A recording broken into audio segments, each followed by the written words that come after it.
নীৰৱতা এটি নিৰিবিলি সন্ধ্যা পৰিৱেশ গাহ সেউজীয়া কৰবাৰ কলীয়া অন্ধকাৰে চাৰিওফালৰ পৰা যেন সকলোকে গ্ৰাস কৰিছে।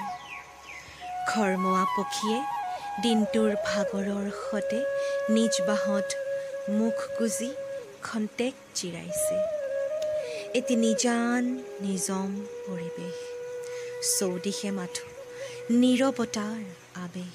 দূৰ দিগন্তত তিৰবিৰকৈ ফুটা তৰাটো জিলিকিব ধৰিছে। শান্ত নীৰৱতাক ভংগ কৰাৰ মানস লৈ ডাউকবোৰে তেতু ফালি চিঞৰিব ধৰিছে। কিন্তু ডাউকবোৰ বিফল হৈ মৌনতাপূৰ্ণ স্থিতি গ্ৰহণ কৰিছে। পৰিৱেশৰ প্ৰত্যেকেই নীৰৱতাক আঁকোৱালি লৈ ধৰা পৃষ্ঠত অমৰাৱতীৰ পৰিৱেশৰ সৃষ্টি কৰিছে। সঁচাকৈয়ে এনেদৰে যদি সদায় চৌদিশে কেৱল নীৰৱতাৰেই ৰাজত্ব থাকিলহেঁতেন। নীৰৱতা